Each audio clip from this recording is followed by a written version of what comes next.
Let me see if oh, there you are. I can see the participants there. So thank you ever so much. Once, I just want to say thanks for organizing this. I really appreciate it. And thanks for asking me to be here. So my name is Victoria Dio, and today I am going to be talking to you about manifestation genius. And it's pretty much just about manifesting the life that you want. But in this case, we're actually going to be talking around projects, and we're talking about the work that you do. First, I just want to say, this afternoon or this morning, I was actually doing my prayers and my meditation. And there's an exercise that I'm going to get you to do in here that I do when I'm actually about to carry out a piece of work. And I just sat down and I asked myself, what do I need to know about this event? And the message that came up was synchronicity. And it's so funny because I don't know why I behave as if I'm a novice at this, because I'm quite good with managing my intuition. And then I logged on and there's Chris talking everything to do with humanization and people and everything else. And I was squealing with joy. So Chris, I see that you're on here, and great talk. And thank you ever so much for creating the space for me to come in and continue this conversation. So first I'm going to introduce myself. So my name is Victoria Dio. Oh, where are we? Let's see. Is it clicking? Yeah. So my name is Victoria Dio. I have 20 years plus in the project world. I know I don't look that old, but yes, I have been in there doing that kind of work.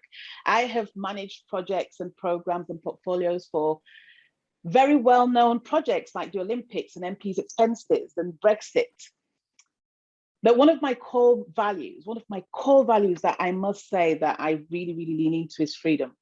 And you'll see by the state of my hair, you'll see by the way I dress and stuff, it's like, I am all about freedom. There's nothing that's rigid about me at all. And it flows through everything that I do, including this presentation. So if you're somebody who requires, not structure, because, you know, everybody has to have structure even if you don't want, even if you have freedom. But if you're somebody that wants some sort of like rigidness, that's not me. So just bear with me and just enjoy yourself. My big why is to actually stop everyone from suffering in silence. It's something that goes on because at some point, whether it's in the office, whether it's at home, whether it's with your friends, or if you're going out, we're all going through some kind of suffering. And I'm here to tell you that that suffering is optional. You don't have to, you don't have to lean into that suffering. And there are ways to actually help you get out of that. So that's one of the reasons why I believe that I've been put on this earth. But most importantly, you know, my purpose is to heal the world. And again, you're going to find out from this presentation that I talk about healing with food. I'm talking to you right now. That's a form of healing, and also healing with energy. If you look at what Chris spoke about earlier on and what I'm talking about now, and also the number of questions that you had to ask Chris, all that's energy. There's no coincidence that we're all on this event right now talking about the importance of actually leaning into our human selves, leaning into our souls. And yes, you may be in the corporate world, so you don't get all this woo-woo language, but you know what you feel. You know what you feel. You know that you want to feel loved. You want to feel heard. And you don't need to be woo-woo or conservative to actually know that that's a feeling. And then my loves, put me on a plane, put me on a boat, send me anywhere. I'm going to a very beautiful resort in the next week. If you get a chance to follow me later on, then you'll get to see pictures. But I love to travel. I also love to cook. I believe that cooking is very, very therapeutic and very healing. And my family and friends are everything to me.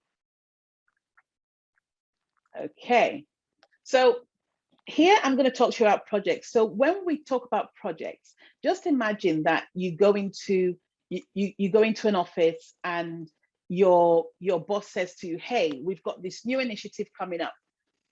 How are we going to solve it? Straight away, you're thinking, oh my God, there's a problem. And then you start thinking about the delivery. You start talking about, well, how much is it going to cost? And, you know, who's going to be on it? Who can do the job? And normally, especially in my world, my experience, you start to think about, well, who are the stakeholders and who are we going to be conflicting against, and who do we need to keep on side, and who are the easy stakeholders? How soon is it going to get delivered, and what are the milestones, etc., etc., etc. And nobody ever thinks of the human side of it. Nobody thinks, well, you know what, Victoria would be great to do this, but how is Victoria? How's she doing? What's she going through? And it's funny because we create these milestones, and we sometimes, if you're a good project manager or if you're a good leader, you sometimes go, well, you know what, it's Christmas, so we can't do any delivery in this time. What about Victoria? Or what about John or Kylie or anybody, other names that you can think of? What's their calendar like? And I can hear bosses saying, yeah, but that's why I pay you. Yes, but you also hired a human being, which means that we all have individual milestones. And then I can hear somebody say, well, you know, if I have to cater for everybody's needs, then I'll never get anything done. And this is what I'm going to show you. I'm going to show you that humanizing your projects, humanizing your space, humanizing your life will actually save you so much time and money in the long run. Let's see. So one of the reasons why projects fail is because we're not communicating, we're not being resourceful, and we're not planning. And again, if you look at most project management courses, there is this topic, why do projects fail? I'm talking about communications at a deeper level. I'm not talking about, you know, sending a plan out or sending a project initiation document out there or having a steering group. I'm talking about the communications within the team. I'm talking about communications beyond what HR have asked you to do. I'm talking beyond the tick in the box. Because there are times when people are going through something that's so much deeper that sometimes they don't even want to bring it to the office, but then it's affecting their work. Very good example. A few years ago now, I was capital program something for Transport for London. And one of the heads of had become quite aggressive towards one of my members of staff. Now, granted, this member of staff wasn't doing the work that they needed to do. And yet, it wasn't acceptable that this guy was losing his rag with my member of staff. Now, I could have done a number of things. I could have walked in with the same aggressiveness and confronted this guy. And I didn't even know that I was working from the heart at that time. And this is why now, this is what I do. I actually walked up to the guy and I said to him, can I help you? Can I come and see you? I want to talk about this member of staff who isn't delivering. It turned out that the aggressiveness was all based on fear, because the lawyer, sorry, not the lawyer, the mayor, don't know what I'm thinking about talking about lawyers, but the mayor had actually come in and requested to know exactly what was going on around the Olympics, and people's jobs were at risk. And this guy was scared for his job. He was scared that he was going to lose his main source of income. When you get to understand the need, the human need behind someone's behaviors, the suffering stops. You then find the resolution, and you realize that somebody isn't good or bad. I do apologize. I think I'm the only person in London not wanting sun at the moment, but if you see this, that's because there's sun, or the universe agreeing with what I'm saying. So communications is so important, but I'm asking that we go to a deeper level. Resourcefulness. I'm going to be talking about people's talents, what people have. If Victoria is down as a project manager, what other skills has Victoria got that could add value to this project? We're so busy putting people into boxes. If you've ever heard of Tony Robbins, he says something whenever you go and visit him. He says, you know, we live in boxes and we put people in boxes, and we watch a box, and our computers are boxes, our iPads are boxes. We're so busy putting people in boxes that we're too scared to go outside that. And that's where the freedom comes from. Because guess what? Victoria might be a great project manager, but also she may be great at just organizing people. She may be great at going in and just breaking the ice in that awful meeting that you're dreading to go to. That's why our projects fail. And I'm talking not just about IT projects, I'm talking about projects in general. We're too busy giving people labels. And then you've got the planning elements as well. If yesterday was World Menopause Day, only now has mental health and the menopause become something that's sexy and we can talk about without embarrassment. But how about the planning to make sure that if Victoria is going through the menopause, please God, I'm not ready, but I'm not ready, Maz, I'm not ready. But, you know, when the menopause hits, I would love somebody to take me into consideration. And that's why these conversations are being had. So this is why we fail in a lot of our endeavors. And I want us to lean into that and understand that a bit more. All right, so a sec. And all this starts with you. If you do not connect to yourself, you can't connect to somebody else. You need to really lean in. You need to, and when I say lean in, you're going to go, what does that mean? Ask yourself what you'd love.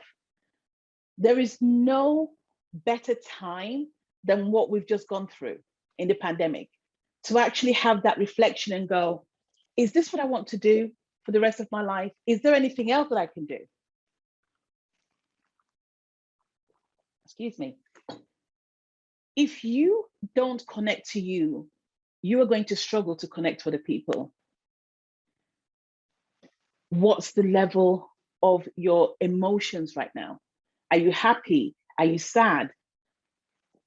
When was the last time you were happy? When was the last time you smiled? When was the last time you actually had a proper belly laugh? When was the last time you gave yourself a break?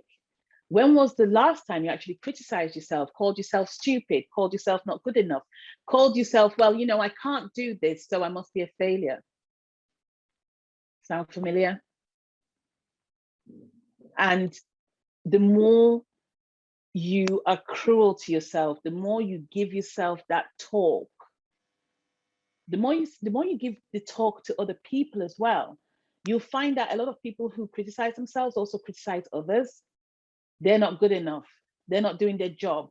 They're not being this. And remember this, I heard this today, and I pray that I remembered the actual words, but it said, the words you tell your children will be their self-talk in the future. Words are energy. Words stick. I grew up in a household where my parents were very verbal. And it was always, you're not good enough. Why aren't you like this person? Why aren't you like that person? And even then, I didn't know about energy. But I used to pray that they would take a cane to me, because I knew that the pain of the cane would die down. I always knew that the words would stay. And it's taken a lot of work for me to get to this level. And I'm still working through it. You know, I'm not perfect, but I'm still working through it. So the foundation of you is so important. And you need to remember that when you're looking at somebody in the office and going, they're shit at their job. Yeah. They don't know what they're doing. You don't know what they've gone through. You don't know what they're experiencing. And there's nobody on this earth who is bad at everything. There isn't. Everybody is put on this earth for a purpose. Every single human. And I can imagine you now going through your brains going, I know this person and they're not that good at that. I promise you, If you can connect to them, you will find what they're good at. Even if it's just gossiping. I don't promote gossiping, but I'm saying that they're going to be good at something. Victoria. Yes, my love. I love the point about gossiping. As you and I have had many a good gossip over the years. So we've got a couple of comments and yes. a comment and a question. So David says, Victoria, I don't have a question at this point. I just want to thank you for presenting and for your energy. Not to mention your exceptional expertise. I am already feeling educated and energized during your presentation. And David says, I ate too much at lunchtime. I love it. Can you copy and paste that comment for me? Absolutely. Somewhere, please. Thank you. I Thanks will. so much, David. I appreciate it. Was there a question? There was. So Chris is asking, I think this is a challenging one, actually. I'm like, oh my goodness, that's a really challenging one, Chris. Let's see. So he says, how do we automate compassion? Because automation is the theme of the conference, but not really automation, it's automating value.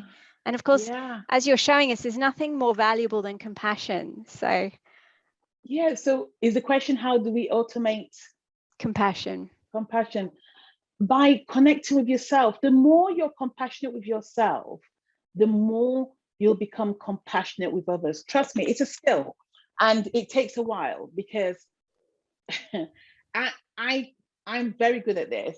I don't think I've said it to myself in a long time, but I'll go, Vic, idiot. You know, like if I do something, I'll go, Vic, idiot. But the more I've worked on myself, so I'll give you a bit of a background about me, actually. Have I got time?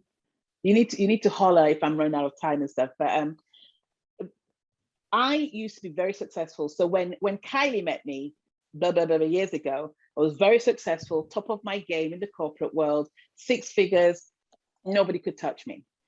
And I was literally, the world was my oyster. But I wasn't necessarily kind to myself. I used to drink, I used to smoke. And I loved going out. And you know what? I had a good time, but I wasn't kind to myself. And it's not because of the drinking and the smoking, it was the lack of awareness.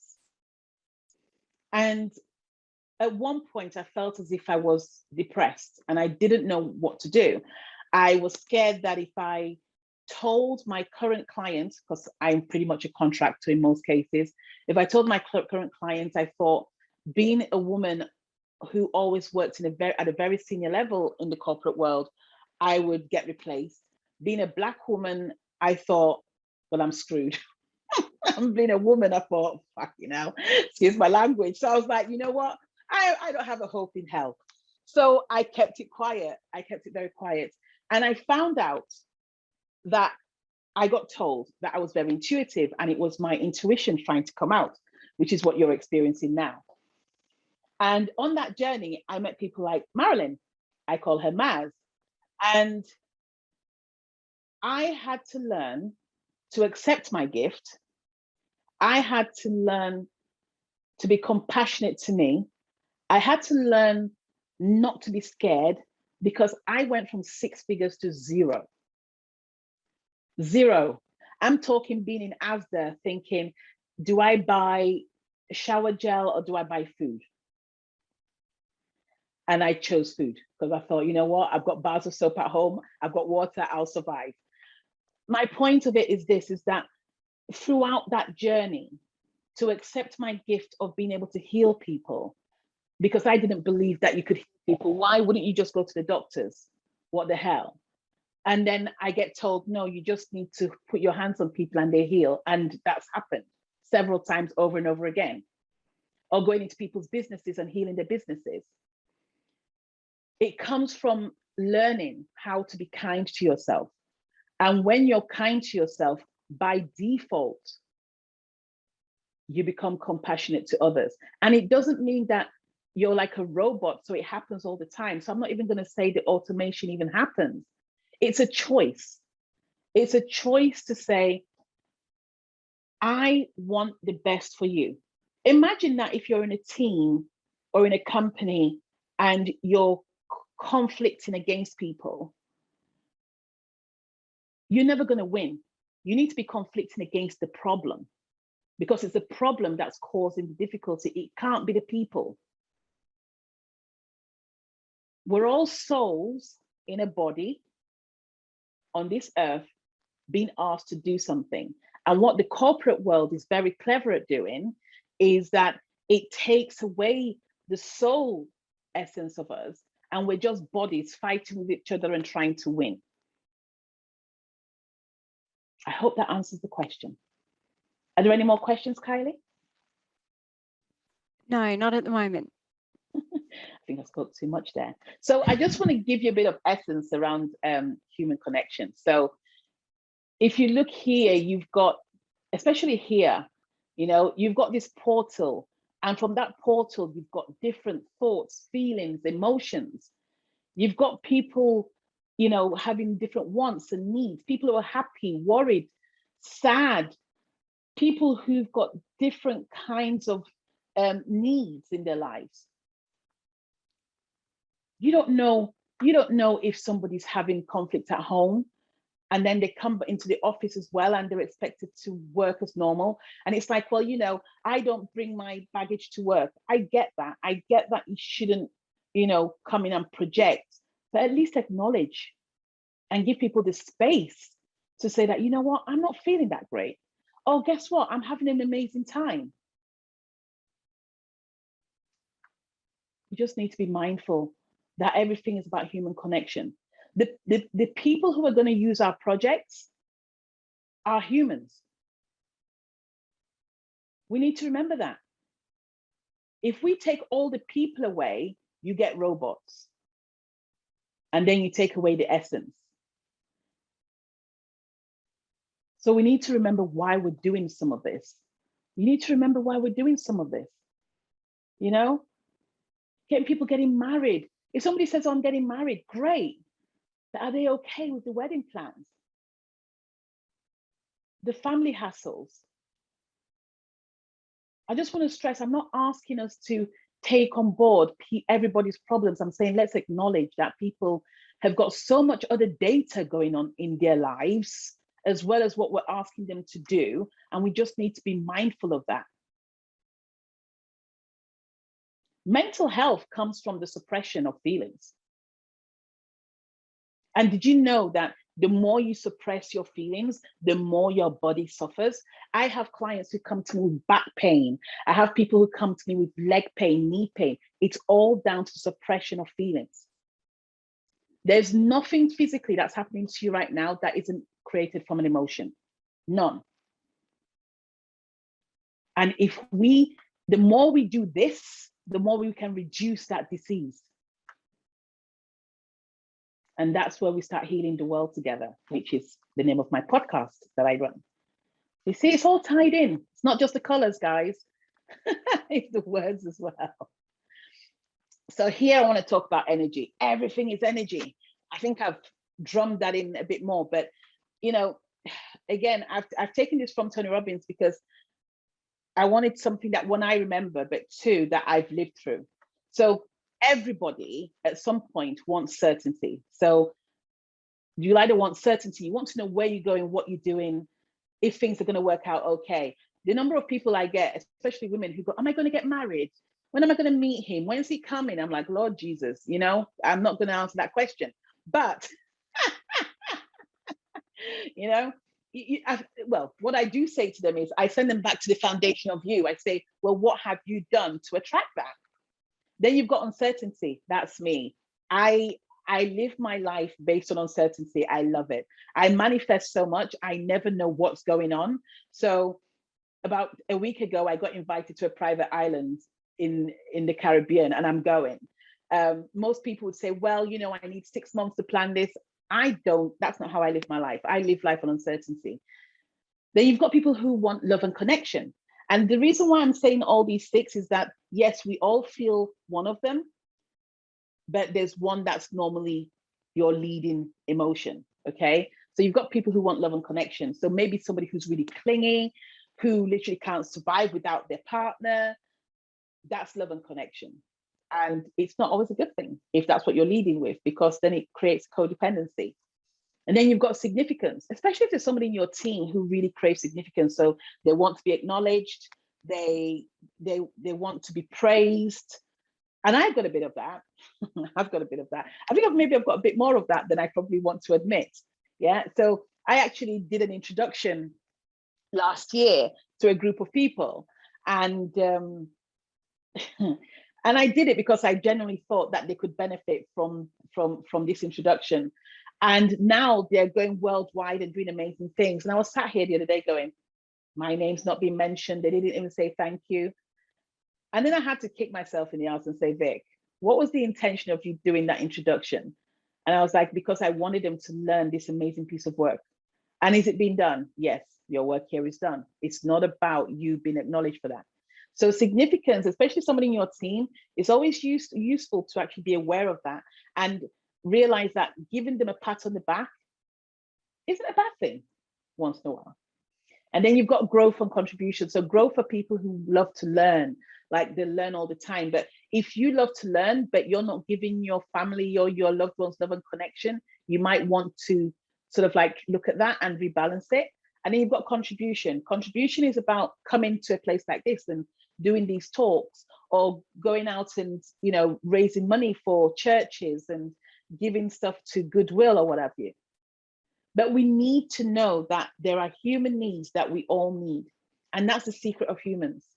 And it's something that we don't realize, even though we feel those needs ourselves, we don't articulate it, we don't talk about it. So as a result, it's all dumbed down, it's diluted. Okay. So let's get cooking. Ooh, this is my exciting bit.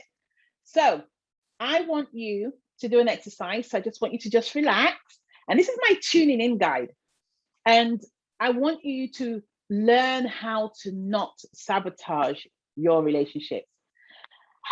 So I want you to take a deep breath. And I just want you to relax and just shake your body a bit, remove the energy. And I want you to close your eyes.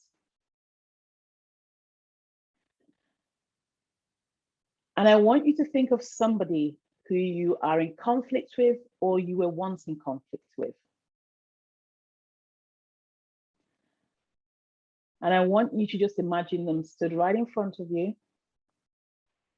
And with your eyes closed, I want you to stare into their eyes.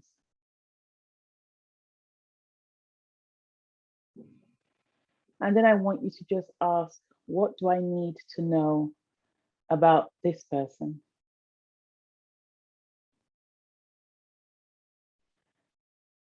And it's just the first thing that comes out. You might feel your heart expanding. You might feel a bit of energy going through your body. And it's just the first few things that are coming through your mind.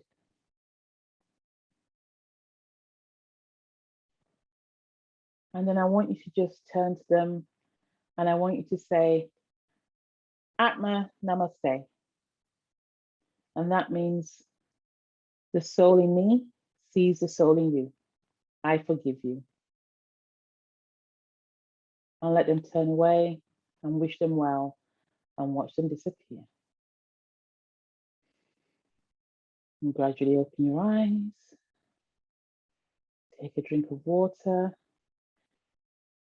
And I just want you to put in the comments how that felt. If there was a nothing, if there was something. If you saw nothing, I won't be offended. Unless it's me that you don't want to forgive. But, you know, just type it in there and just let me know what that looks like. Relieving, great. So yeah, so just type in and just let me see. And Kylie will read them out later on. Oops, where am I going? Where am I going? So when I've sorted this out, okay, so can I do that? Okay, just wait a second. So that exercise is really, really useful, because if you find someone in the workplace or someone in your life and you think to yourself, I can't connect to this person, I'm in conflict with this person's annoying me. That exercise allows you to connect with them, to mirror them without even being in the same space. You can go to the toilet You could go to a room. Most of us work from home these days. So you can have that quiet time, and it will give you an idea of what they're going through, and it allows you not to take what they're going through personally. Now, something else that I didn't share with you is 2 years ago, I actually visited Africa. It's a long story. If you follow me long enough moving forward, then one day I'm going to share the story with you. But I actually got taken to Africa, and I got anointed as an African oracle.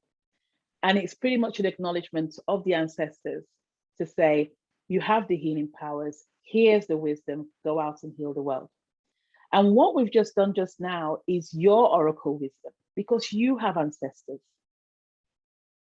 And you're on this earth, which means that at some point you are going to be healing. You're already here. You're already having these conversations. You've tapped into this conversation, which means that you are part of that oracle wisdom.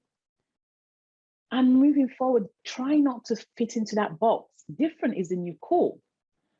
You know, the more eccentric you are, the more you're going to create in your life. And I want you to just think about that and try to move away from the box and realize that, you know, a bit of woo in your life isn't the end of the world. And then I just want to touch on food. I've told you I love to cook.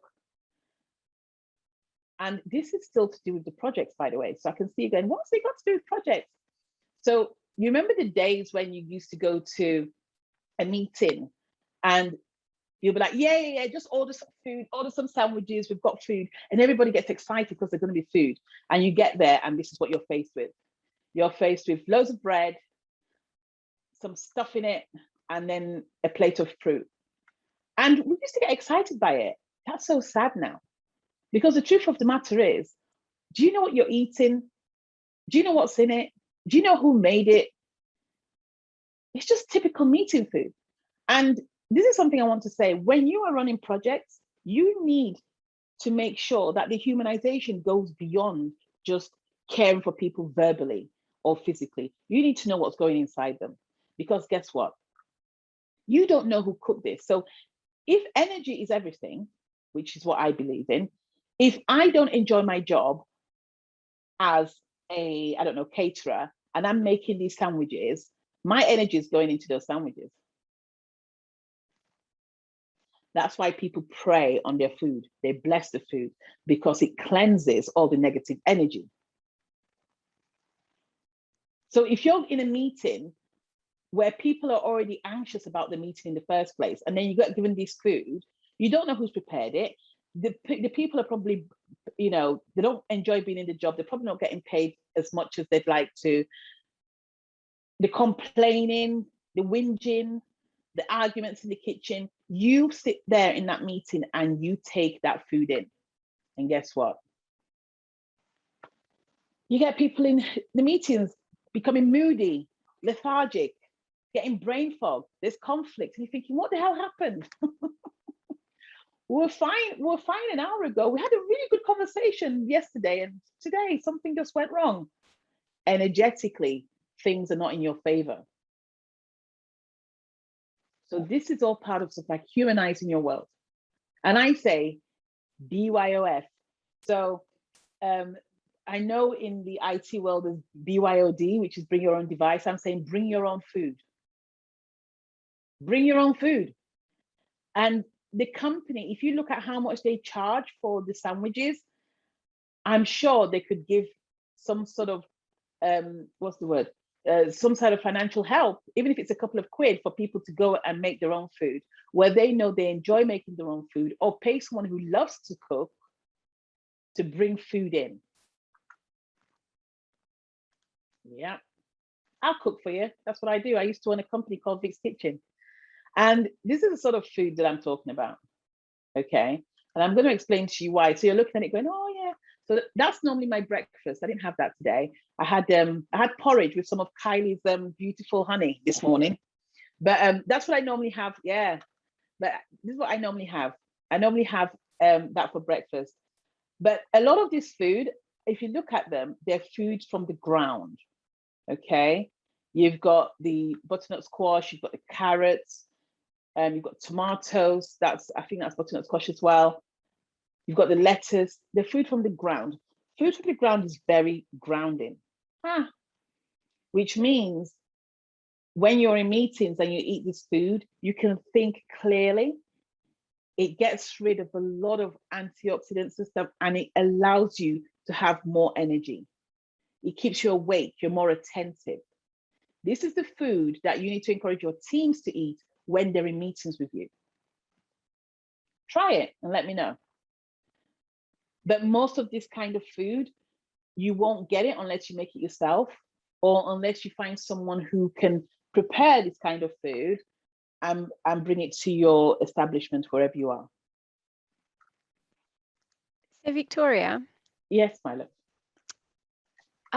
Just on your exercise. Yes.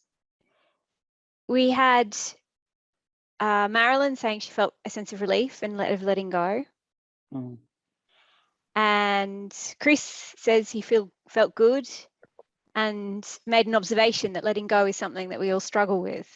Mm. And David said, you gave me a moment to reflect upon someone that troubles me with their lack of empathy or listening skills. Having that moment has inspired me to place that trouble, in inverted commas, to one side and to try and connect with them. Amen to that. Yeah. And Dave, sorry, Kylie, were you going to say something? No, go on. David, I just want to say something. And I've studied with John DeMartini, and the first time he said this to me, I almost killed him. I did. I gave him a scenario very similar to what you've just said. And he asked me, and I'm going to ask you in his words, which is, when have you not been empathetic to somebody?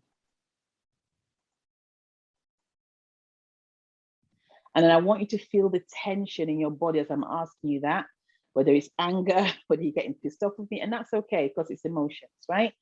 But I want you to ask yourself that, because that has to be resolved, as in give yourself forgiveness for not doing that. Because we've all been on the other side of the actions or the conflicts that we receive right now. We've all been on the other side. We've all done it to other people. And it's not a criticism, it's just a way to help you to finalize that conflict and get more clarity through it. So I hope that helps, and please comment in the box with your response on that. Not as in when did it happen, but just how you feel as you're processing that information. And if it doesn't happen today, feel free to contact me later on and let me know. It's an interesting one, being compassionate to yourself. And I think shame is an interesting emotion as well. It's an emotion I often feel. And it very often is, as you say, driven by those times when you've not been compassionate to somebody else for whatever reason. And it's funny, yeah. So in many ways, I experience those emotions a lot myself. Yeah. And struggle with shame. Yeah. Shame is the lack of acceptance of ourselves. You know, it's just a lack of acceptance, because we're like, oh my God, I can't believe it. And remember as well that Marilyn knows this, but you know, when we're born, it's our souls literally choose a body, come onto this earth. I'm not asking you to believe it, I'm explaining this to you. And as soon as you're born, there is someone who pulls you out of your mother. And even the mothers who don't have help, the baby falls in, there is the first person that picks up the child. And then you get passed around. And every time you're being passed around, you've got the energy and the beliefs of those people flowing into you. And there begins your conditioning of this world. And it's what you actually learn, or what you absorb as your beliefs between the age of 0 and 4. Some people say 0 and 7. I say 0 and 4. I think Marilyn says 0 and 4. Yeah, Maz, do you say 0 and 4? Yeah, between 0 and 4, yeah. And, you know, the shame comes from trauma that you may not even remember.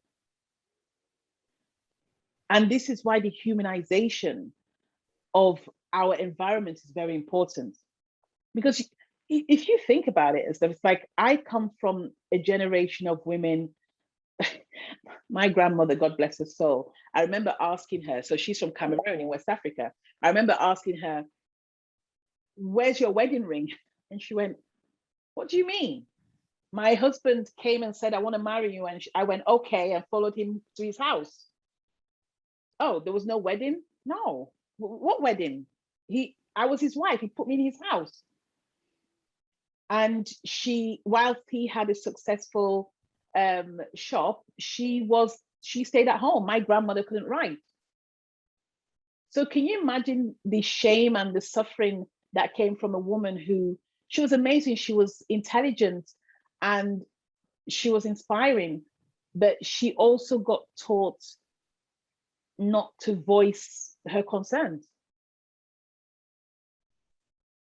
And then you wonder why I've got such a big gob. Yeah. So there's all ancestral trauma coming out there. Okay. Anything else, Kylie? Yes. So Chris is on the topic of food. He said, okay, and I think in a way you've answered this. Yeah. What do we feed buzz killers and toxic colleagues at work? How do we deal with this when there is a power differential? Okay. So first, you need to, so we go back to the thing of connecting with the people before you go. So you know who they are. So you connect with yourself. So you do the exercise that we've just done. And, you know, I've just given you a brief exercise of how it's done. In my programs, I do more in-depth work. But when they come to eat, if you give them, like I say, food from the ground, it calms them down. I'll also give you a secret. There is music that you can play in silence in a meeting that can calm people down. Did you know that? It's called Om, and there's versions online, and it will tell you what frequency it's on, but it's very calming. Also, if you have a room that's painted blue, light blue, it also calms people down as well. It's all energy, and these are tricks. I wasn't going to talk about this, but these are tricks. These are tricks of the trade. Tricks of the trade. If you invite people who are very antagonistic, buzz killers, and you put them in a room of red, it's going to kick off. Orange, it's going to kick off. What do you want cooling colors, cooling music. The music doesn't have to be on loud. It has to be on, you can put it on silent and it will calm people down, but their food that they're eating is good. If you bring in fizzy drinks, alcohol, you're asking for trouble. Water, shakes, but shakes that, you know, somebody who's made it, somebody who's reputable, who you know enjoys to make it. It's all energy. If I come to you and I go, what the hell, you're going to come back to me and go, who the hell do you think you are? Energy. It takes self-mastery. It takes soul mastery for somebody to come to you and go, who do you think you are? And you go, can we have a talk?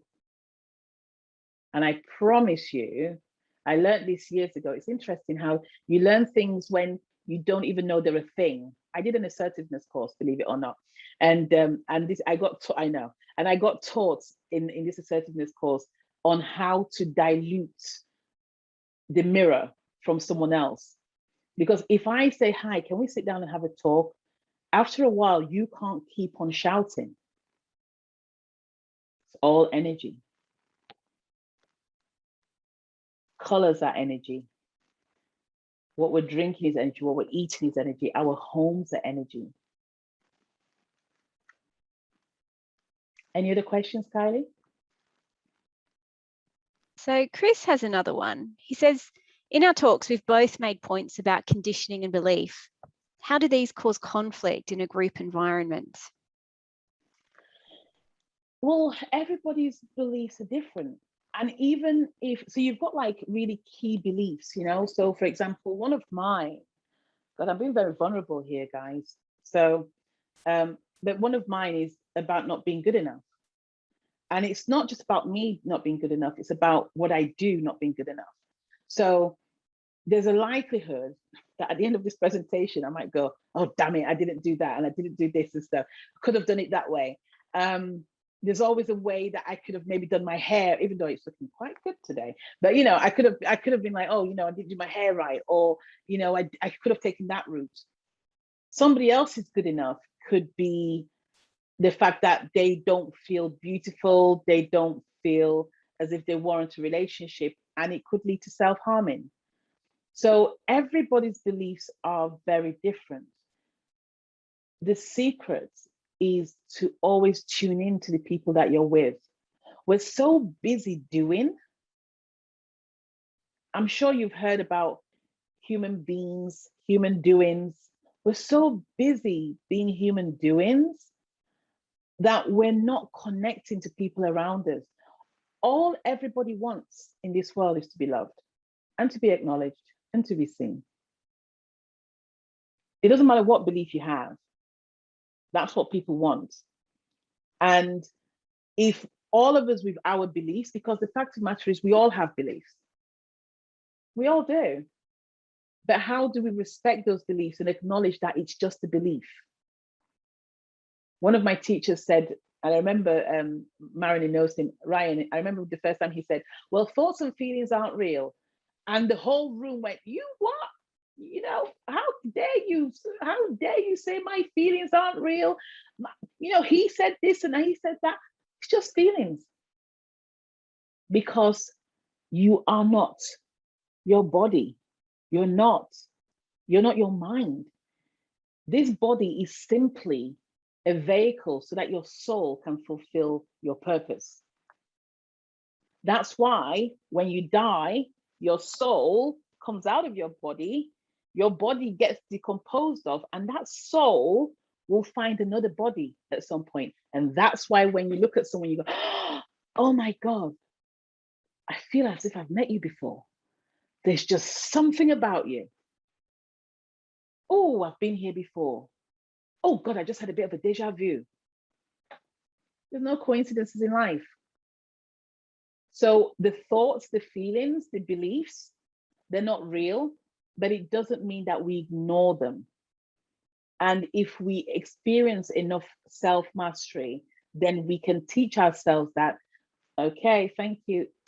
We can teach ourselves that we can, what's the word? That we can overcome those beliefs. Right, I'm gonna hurry up.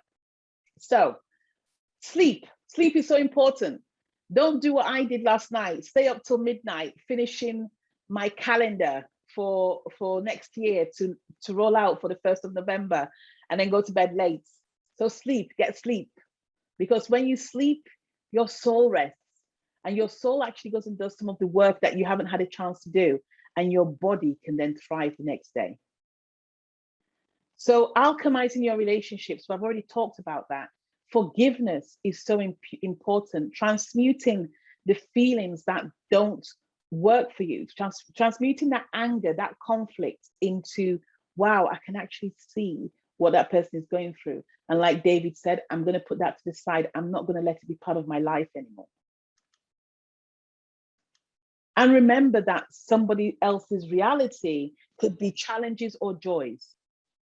But acknowledge that there is somebody else's reality. We all have reality. All of us on this call today have a reality. And remember to think from the heart. If you connect to your heart, if you just think of your heart, you'll notice yourself calming down. Sit in a room, focus on your heart, and you'll find yourself just calming down.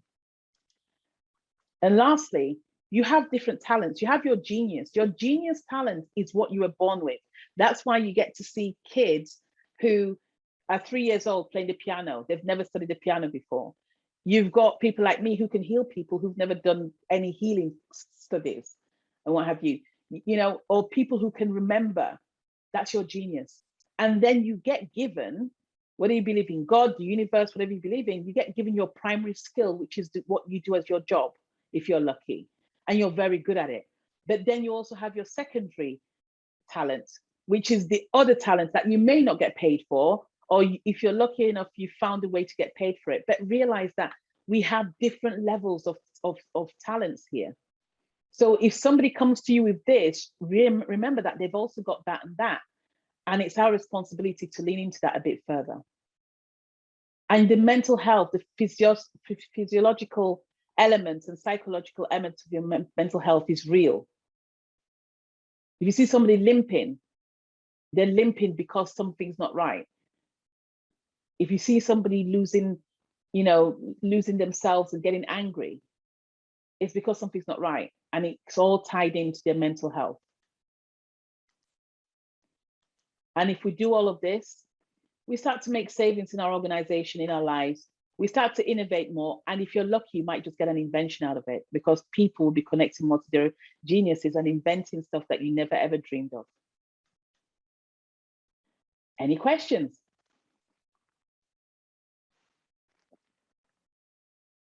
Okay, I don't think there's any questions. No, we do have one more comment. Sorry, sorry. I'd lost the mute button. So David says, hi, Victoria. Your point to me earlier made me curious as to why I feel that way. I like feeling curious, so thank you. I will explore it further. And he also says, earlier you said, if you take the people away, you get robots, and I love this, especially with our theme of automation. For me, if I've heard you correctly, you've hit the nail on the head. We need to optimize anything before we automate it. Let's optimize our energy, optimize our human centricity, and this will develop how we all automate value. Oh, David, you should write my next presentation. You said it so much better than I could ever do. So yes, I agree with everything that you're saying. Any other questions? I can see something else coming on. Anything else? I think that's it. Cool. Well, thank you ever so much. I've got a couple of free resources for you. So the first resource is my Food and Chakras Healing ebook. So when you get sent this presentation, you should be able to link on there. If you can't, please feel free to look for me on LinkedIn. Also, I have a group that I've just started on LinkedIn, so I'd love for you to join, because on there you'll get more and more of my wisdom, and I'd love to grow that. And feel free to invite as many people as you want. It's a free group on LinkedIn, and I'd love to see you there. Thank you very much.